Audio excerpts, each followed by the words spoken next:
زندگی میں اس کو بہت شرمندہ ہونا پڑتا ہے، اس کی شادی شدہ زندگی کامیابی سے نہیں گزر سکتی، وہ بیچارہ اپنی بیوی کو آنکھ میں آنکھ ملا کے بات نہیں کر سکتا۔ ایسے گناہ انسان سے تنہائی ہی میں ہوتے ہیں۔ کیا آپ جانتے ہیں کچھ گناہ ایسے ہوتے ہیں جو صرف تنہائی میں انسان کرتا ہے؟ کیا یہی تنہائی اس کے ایمان، صحت اور مستقبل کو تباہ کر دیتی ہے؟ کیا اس تنہائی کے گناہ کی وجہ سے ایک نوجوان اپنی ہی بیوی کے آنکھوں میں آنکھیں ڈال کر بات نہیں کر سکتا؟ آئیے اس قیمتی نصیحت کو حضرت مولانا سجاد نعمانی صاحب دامت برکاتہم کے زبانی سنتے ہیں۔ کچھ گناہ وہ ہوتے ہیں، میرے نوجوان عزیز غور سے سنیں، کچھ گناہ وہ ہوتے ہیں جو تنہائی کی وجہ سے انسان جن میں مبتلا ہوتا ہے۔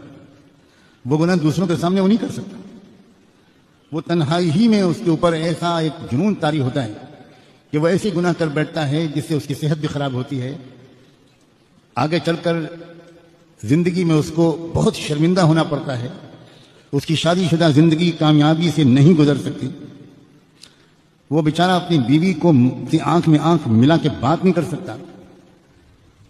ایسے گناہ انسان سے تنہائی ہی میں ہوتے ہیں اور نوجوانوں سے کثرت سے ہو رہے ہیں اس دور۔ ایسے لوگوں کو چاہیے کہ وہ ایک بات تو یہ اپنی زندگی کا وظیفہ بنائیں کہ ایسی تنہائی سے اپنے کو بچائیں۔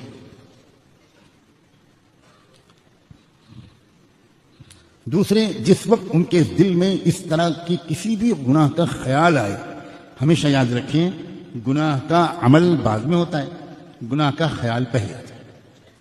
کسی بھی عمل کا عملی طور پر کر گزرنا یہ دوسرا مرحلہ ہوتا ہے، پہلا مرحلہ ہوتا ہے خیال کا۔ اگر پہلے ہی مرحلے پر انسان روک لے، کنٹرول کر لے، چوکنا ہو جائے تو یہ خیال عمل میں تبدیل نہیں ہو سکتا۔ اس خیال کو سے رکنے کا راستہ کیا ہے؟ فوری طور پر اپنے ارادے کی طاقت کو استعمال کر کے دوسرا خیال دماغ میں لایا جائے، یعنی اس خیال کو بدلا جائے۔ آدمی اٹھ کے بھاگ جائے، ایک دم آدمی اٹھ کے کھڑا ہو جائے، آدمی ایک دم قرآن مجید ہاتھ میں لے لے، الماری سے کتاب ہاتھ میں لے لے، تسبیح ہاتھ میں لے لے جو سامنے ٹنگی ہے، وہ اللہ تعالیٰ کو یاد کرنے لگے، درود شریف پڑھنے لگے، استغفار پڑھنے لگے۔ اگر وضو کی حالت میں تھا تو جلدی سے نماز کی نیت باندھ لے، لیکن کچھ نہ کچھ کرے۔